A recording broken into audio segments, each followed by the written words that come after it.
ഇന്നത്തെ ഡിഷ് കാളനാണ്.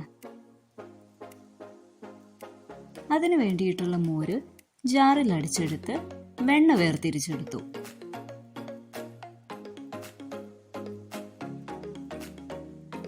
മോര് ഒരു പാത്രത്തിലേക്ക് മാറ്റി അല്പം കറിവേപ്പില ചേർത്തു. നല്ല രുചിയും മണവും കിട്ടാനാണിത്. കാളനുള്ള പച്ചക്കായ അരിഞ്ഞെടുത്തു. ഈ കലച്ചട്ടിയിലാണ് ഉണ്ടാക്കാൻ പോകുന്നത്.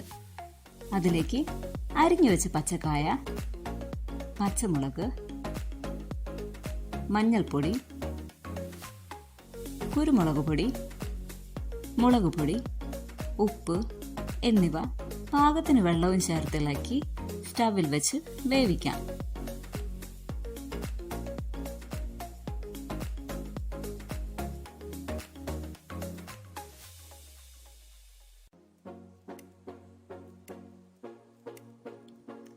അരപ്പിനായി അല്പം ജീരകവും തേങ്ങ ചിരകിയതും ചേർത്ത് അരച്ചെടുക്കാം.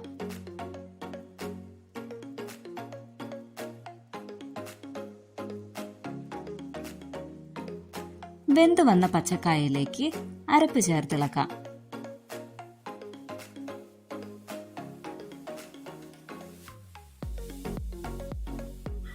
ഒന്ന് ചൂടായ ശേഷം നമ്മൾ എടുത്തു വെച്ച മോര് ചേർത്ത് ഇളക്കി കൊടുക്കാം.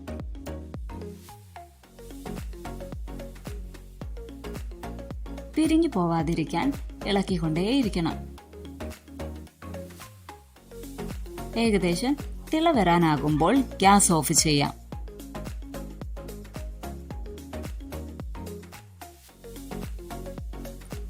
വറവിനായി ചൂടായ ഓയിലിലേക്ക് കടുകും വറ്റൽമുളകും ഉലുവയും കറിവേപ്പിലയും പൊട്ടിച്ച ശേഷം കറിയിലേക്ക് ചേർക്കാം. കാളൻ തയ്യാർ.